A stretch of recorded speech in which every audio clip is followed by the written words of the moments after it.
So sir, we are very interested to understand how exactly you were able to get your initial education, and is there any instance in experience in your childhood which made you think this way and sort of mindset you developed in initial stage of your life? Sure, absolutely. I was born and raised in Chandigarh. Yeah. And so Chandigarh being one of the most modern, highest literacy, highest per capita income, I was very fortunate to have 3-4 good years in the, from the time I took birth, next 4 years. But my father worked with Haryana government. Okay. And when I was 4 years old, he got transferred into a small village. Wow. And because I was very close, I was the youngest of the 4 siblings and very close to my mom, so they did not leave me behind in Chandigarh. They took me to that small village. So next few years, I actually went to a primary education center run by government. Okay. With no toilet, with no paper. Sometimes half of the time teachers are not even in school. Okay. Achha. And for me, that was my first remembrance of formal education. Okay. Nice. So that's how things started, and then later on, I kept on. My father will get transferred every 3 years from one city to another, and that leads to the answer for your question. That because I went from one place to another, every time I had to establish myself. What is going to be my school? Am I going to get along with the teachers? Am I going to get bullied? Will I have a friends? Where am I living? Right? How will I go to school?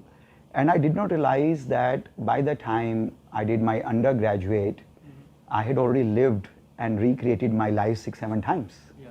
And if you look at entrepreneurship, is nothing but a prototyping, right? You believe in something, you start somewhere, and you keep on iterating until you get it right.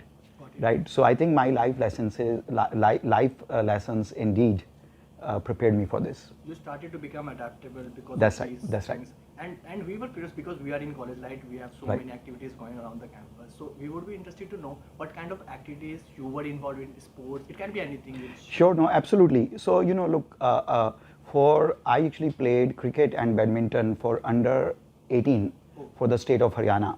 So in fact, my parents used to be very worried after I was like maybe from my, let's say, later part of my schooling and until my high school, I used to be only focusing on sports.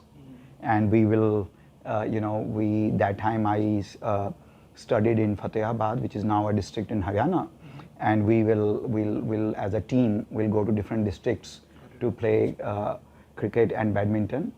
That also in a hindsight helped me to develop a lot of camaraderie, sportsmanship, team spirit, Discipline. right? Yeah, discipline, absolutely.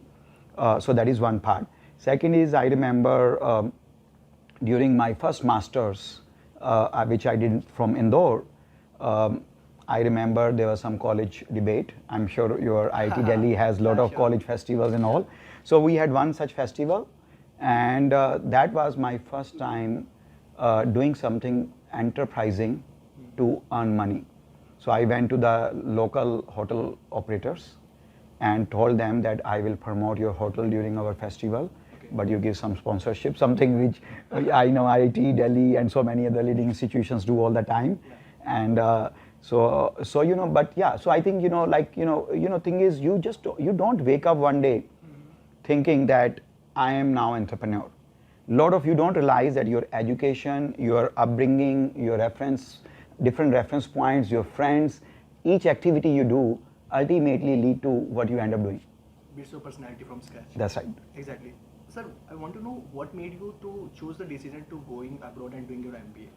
Were you very sure that you want to go into business, or you want to have exposure from the international, education? So That's a great question. I actually, I must say that I always wanted to be an entrepreneur. But I grew up in India, in that India where the kind of opportunities we have today did not exist, right? When I was in my early 20s, that is when India actually liberalized the economy, right?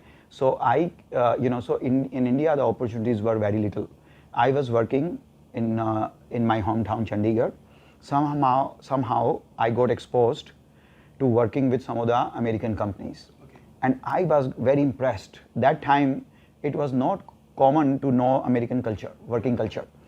I got very impressed, and I thought, I think I want to be there, right? And eventually, I wanted to be entrepreneur, but there's no way as in my early 20s as to I could go to US and establish myself as an entrepreneur. So I chose, I already had one master, and I chose that I'll do, my MBA, which will allow me to have a very formal education in a country where I'm hoping to establish myself. Okay. So that's how, I started, started my kind of, education abroad, but it took me so many more years before I could become entrepreneur. But yes, that's how I started. You was like 10 years in Wall Street, right? And you were an analyst there. That's so right. There are few students in my campus who are into trading and Right, very right. interested to understand how you were able to gain your knowledge from Wall Street and the way people see this is Wall Street. So we want to know how things go in Wall Street and what was your experience there. Sure.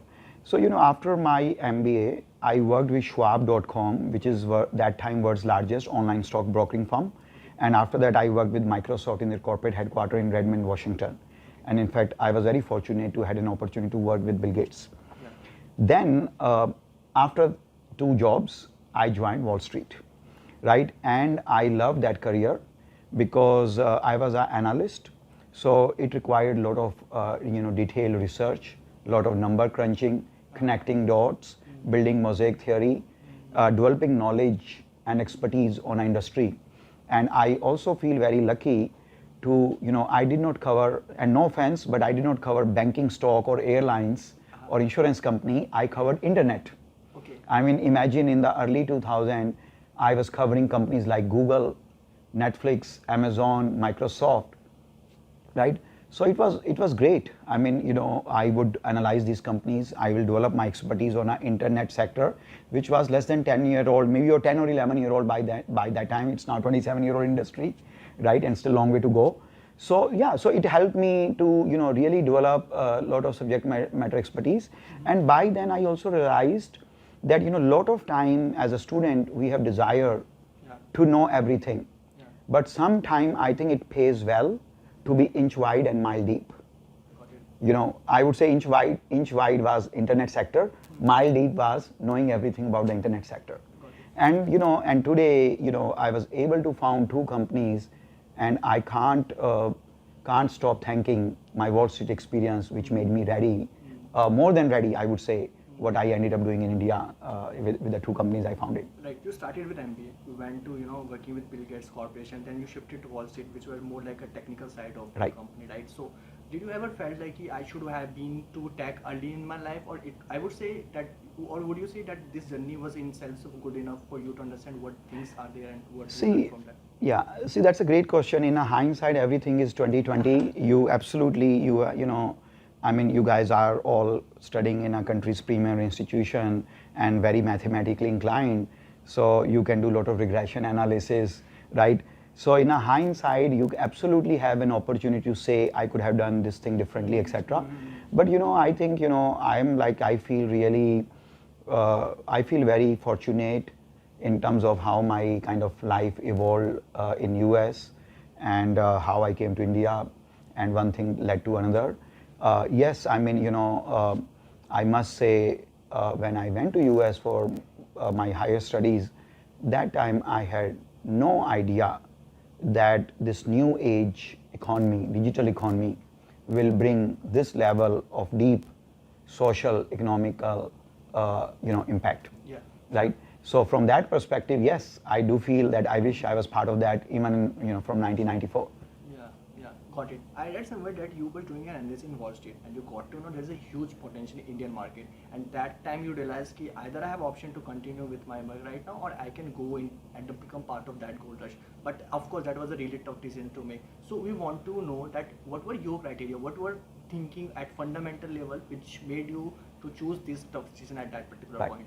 Yeah, see, you're absolutely right. I mean, I had worked very hard to build a Wall Street career. I was ranked among the top 3 best internet analysts covering internet sector based out of Silicon Valley. A life, which took a lot of investment to build, right? But in 2010, Make My Trip went public and got itself listed on NASDAQ.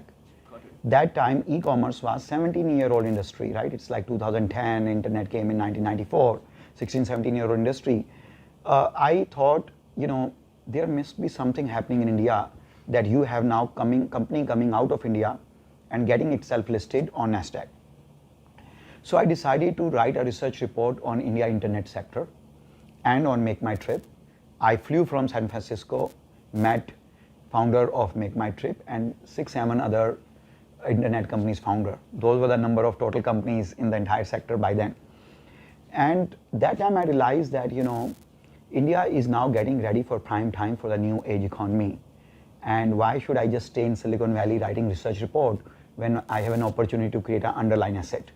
So when I had that thinking occur to me, after that, although when you are quite educated, you have high opportunity cost, you sometimes can do over-analysis. And over-analysis can result into paralysis.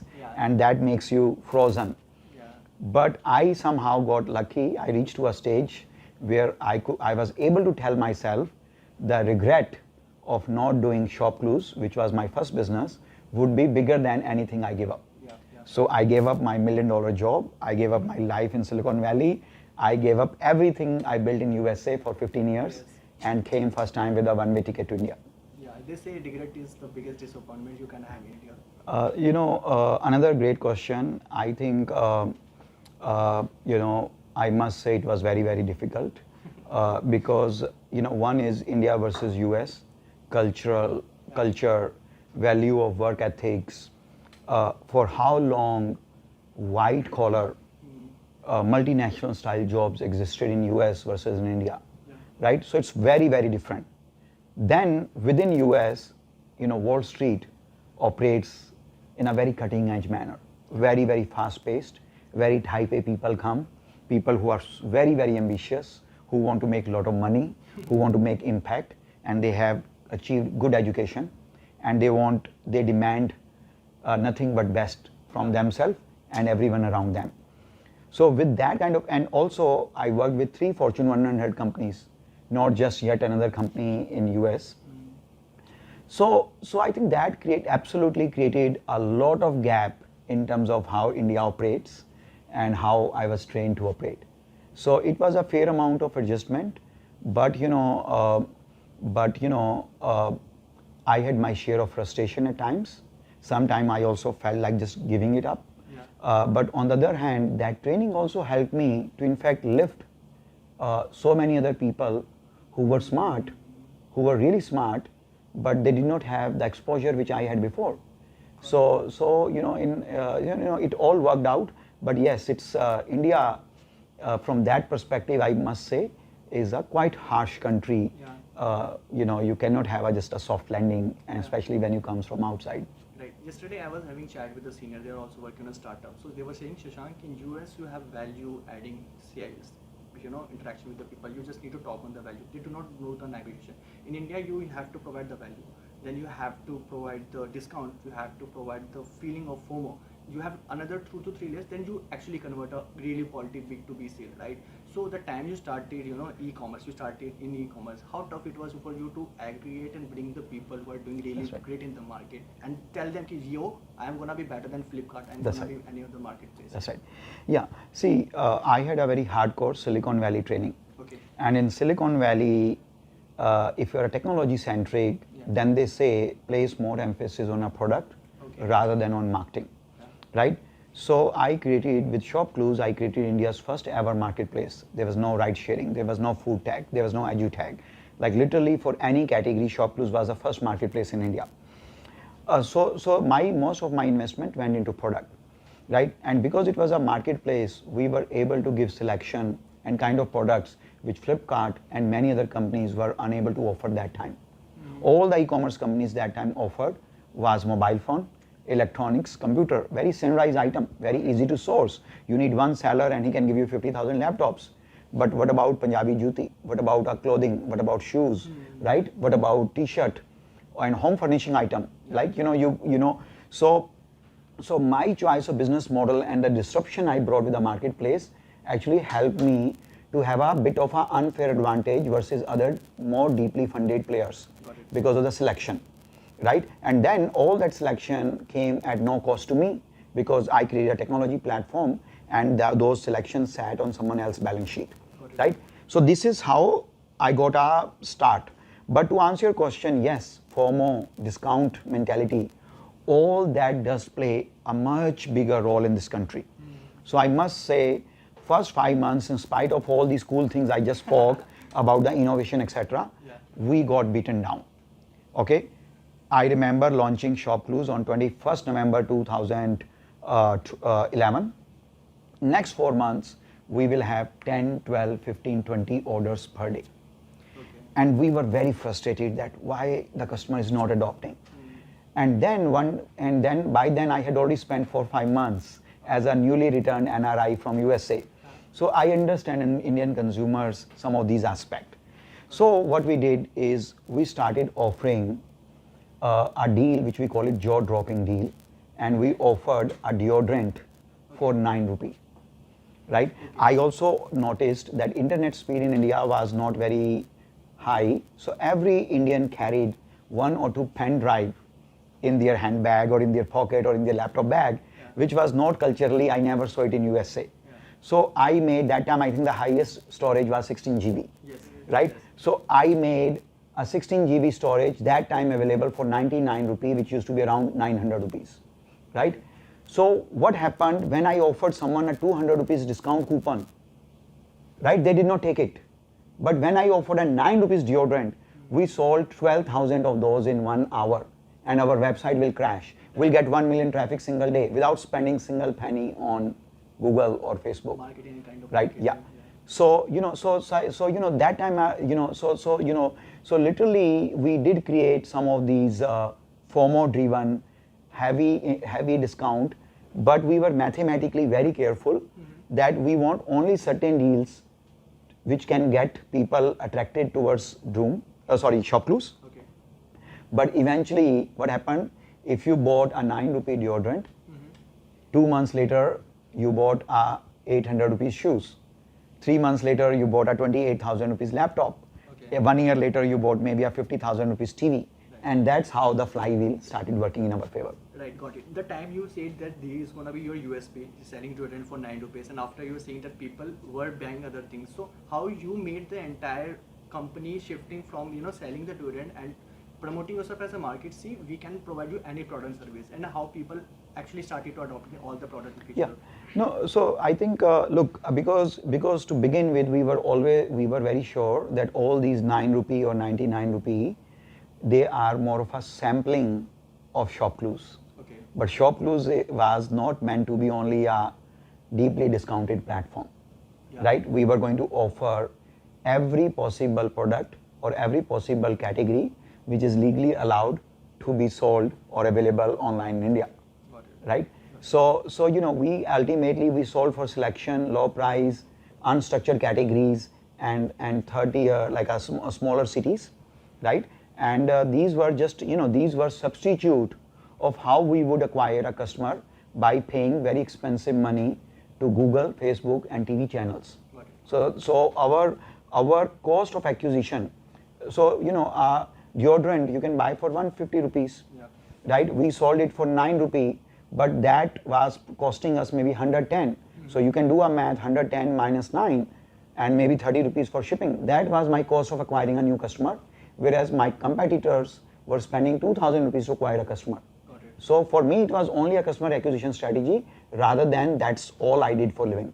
Got it. So a person coming from US, settling in India, trying to pull off a company which was very tough, and then becoming unicorn. So how you felt at the day when it actually turned unicorn, and how things around you changed after that thing happened, and how you started to manage with the people around you? Because the time you become founder of a unicorn, people start to behave certain way, or you get more and more offers. So how you was able to channelize your things? Yeah, no, see, first of all, I really feel very, very fortunate that while in 2011 I was questioning that internet is 17-year-old industry, right. But today, 10 years later, I feel that wow, I started that early. right? If you see all the action in the new age economy in India has happened in last 10 years. So I feel from that perspective, I think that makes me kind of veteran, right? And when ShopClues, my first company, became unicorn, I believe it was fourth or fifth unicorn for that time, right? And fastest that time in Indian history to become unicorn. And one more thing, which nobody has been able to beat as a record even till date, is we had spent less than $100 million to become a unicorn. So we not only build a unicorn, we build it fastest and with the least amount of capital. So this is something which I'm honestly very proud of. And then, look, for people, perception about me would have changed, but I'm the same guy. I'm the same guy who went to US as a student, who went one job to another. I'm still a student of learning. I feel I'm a work in progress, but I feel very fortunate that I became part of new age economy in India fairly early on. Got it. After ShopClues, when you choose to enter automobile, there were already few companies, right? And I know that people around you were saying this is not the right market to enter, but still you take that thing that I want to enter this market. So the time you choose to enter in e-commerce, you was clear. The time you choose to enter in automobile and starting Droom, you was clear. So we want to know what are your criteria? That's right. We to think that these are the main things on which I should champion on and go and take that plunge to starting a company. That's right. So you're absolutely right. Optically, when I started Droom, optically there were multiple players. In fact, as per my count, there were 11 more players whom people compared with us, like Droom, right? You're right. But my take was that I was building the first ever e-commerce platform for automobile, and none of those were e-commerce platform for automobile. Someone was classified, someone was vertically focused automobile content provider, someone was running a physical retail, someone was just providing rich content, videos, rating, reviews and community. But I was going to create the e-commerce platform. And for me, the criteria number one was, is the ecosystem ready for me to have a e-commerce for automobile, right? India is a low trust market versus US, Japan and Western Europe. So when I started ShopClues, people would not even buy 200 rupees Chetan Bhagat best-selling book. And now I'm thinking that one day they will buy a 5 lakh rupees car online, right? So for me, the criteria number one is, where is the market? So every company people thought is competing with me and it's a crowded space was actually not, that's not how I saw it. In fact, their presence made me more encouraged that there's a classified, there's a vertical content, there's a discovery platform, there's rating, review and community. So all basic building blocks are there. Now I can create an e-commerce platform. So that is one thing. Second is, I learned a lot working at Microsoft, a few sound bites from Bill Gates. And then, I was very fortunate to cover all these cool companies, internet companies from Google to Amazon to Facebook. So I had a lot of my set of learning. So which I applied not only in ShopClues, but a lot in Droom. And so one other criteria is, in my view, that would be in fact my advice to any budding entrepreneur also, that always look for a large addressable opportunity. So automobile is like in every country is like anywhere between 6-7% on a low side to 10-12% on a high side of the GDP. Got it. So I thought here is a very large opportunity, right? The basic ecosystem has already evolved to the level where I can think of coming up with the e-commerce model. And then I think I can disrupt this market through the use of technology and data science. Right. So these were these were the three criteria: market readiness, total addressable opportunity, and use of technology and data science.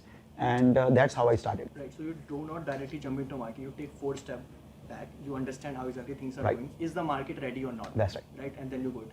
Great. So let's say you are going to Droom and starting a marketplace. You have a website, right? And you have an exact USP in your company which you can sell to the people. Right. Let's talk about the people in India, the normal dealers who are not very literate. They know simple business, right? Right. Language.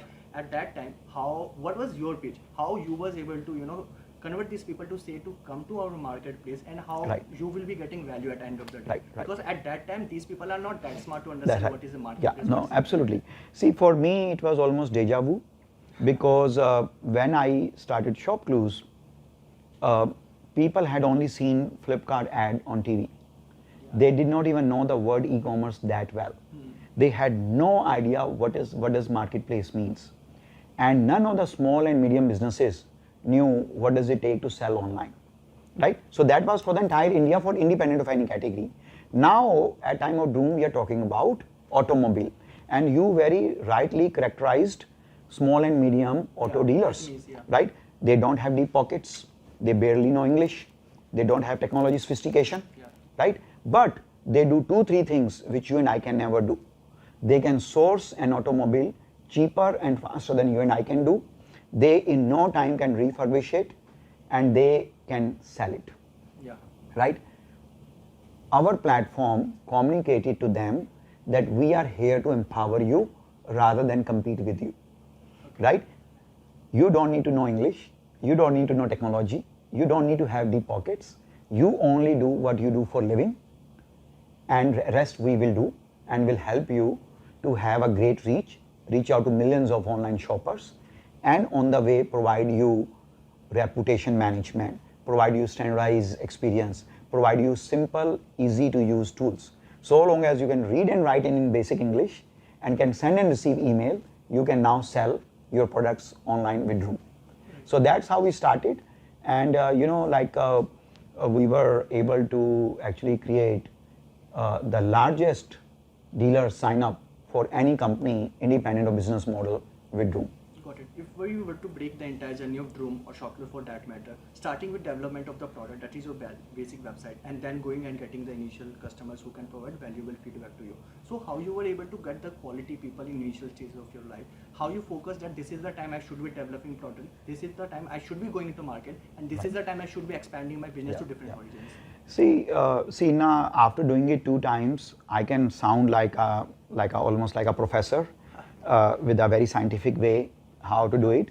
But honestly, it was hit and trial, right? I mean, sometime I think about the product idea and expanding it. Sometime what kind of team do I need? Sometime will I develop the product in-house, or will I hire an outside vendor? How much capital will I need? What stage should I stop investing my own life saving and take money from outside? What kind of office do I need? So like when you graduate from one class to another, you must clear 6-7 subjects with a minimum score.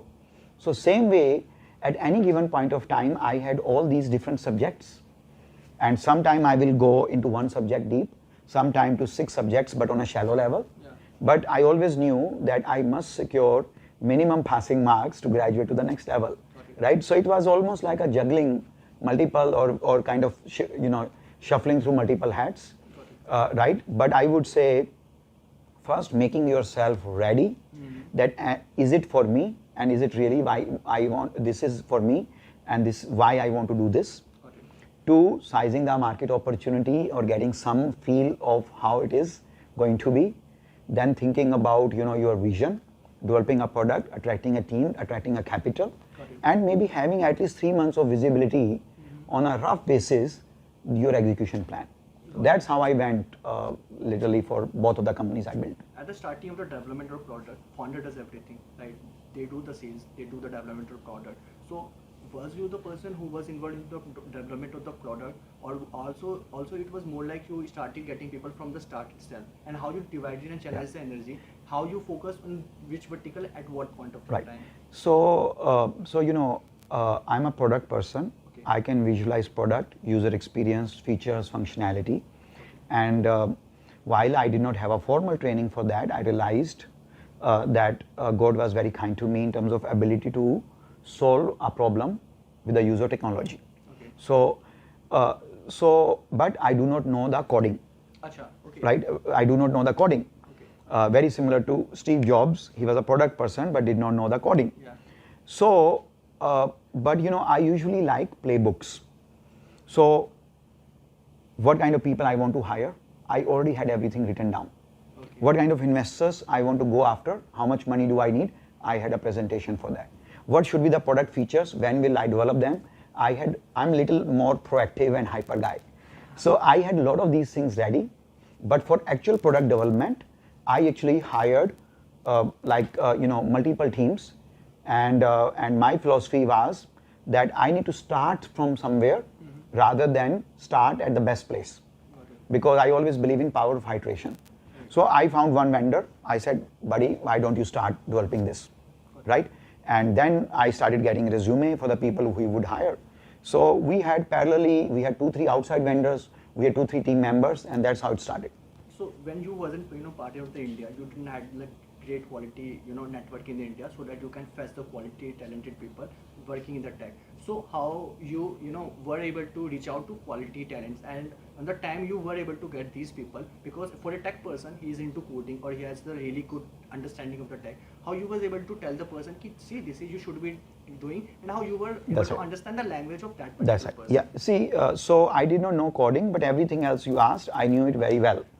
So in terms of program management, setting expectation, laying down the business requirement, getting a weekly, periodically, daily update, right? But couple of things more I would like to highlight. I was able to convince, when I moved to India, I was able to convince 4 more Indians who, like me, went to US 15-20 years back, were Silicon Valley trained, to join me as a core team members.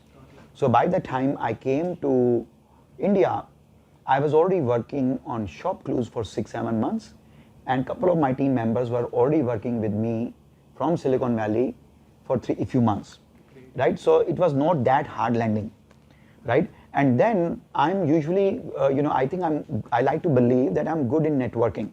So anyone I knew in India, I just called them without any ego and any hassle, and I had no problem raising my hand asking for help. See, you don't get something until you ask for it. Exactly.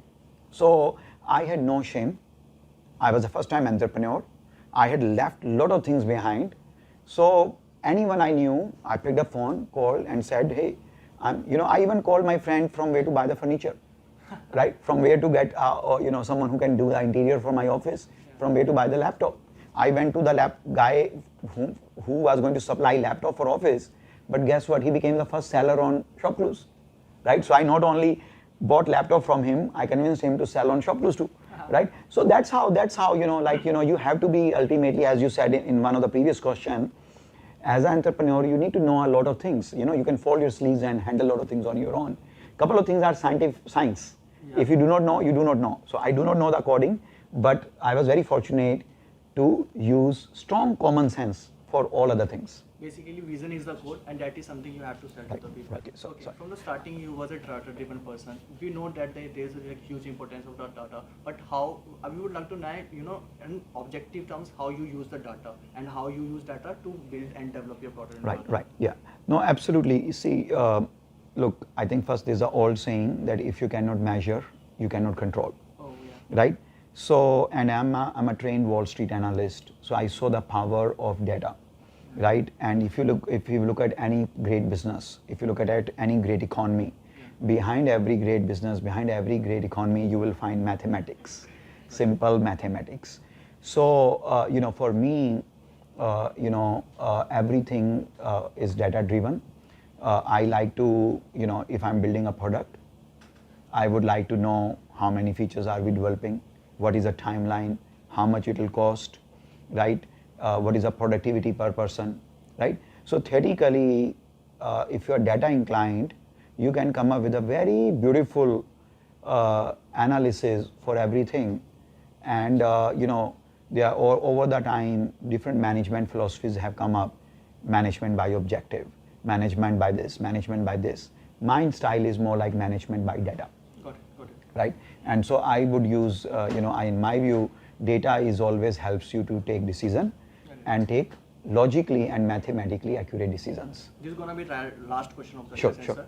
So how you would tell a 20-year boy sitting in IIT or any other college in India, what kind of choices they making in the college and what sort of exposure and experience they should be having in the college? Yeah. See, I feel that, first of all, anyone who is in 20-year-old in IIT Delhi or for that matter any other place studying, first of all, they need to feel very fortunate that they are at their prime time of their life in India, when India is almost going through a golden era of entrepreneurial revolution, right? Second is, in my view, if you follow your passion, it's no longer a job, right? And third is always take a long-term approach. Right? People who cut corners take a shortcut, but try to behave like smarty pants. Ultimately, you will fall flat. Right? Do something for which you are passionate. You feel very strongly, rather than just because it looks cool. Right? And I would say, surround yourself people smarter than you are. Right? Always, everything you grow up reading or inculcating as a character building of an individual.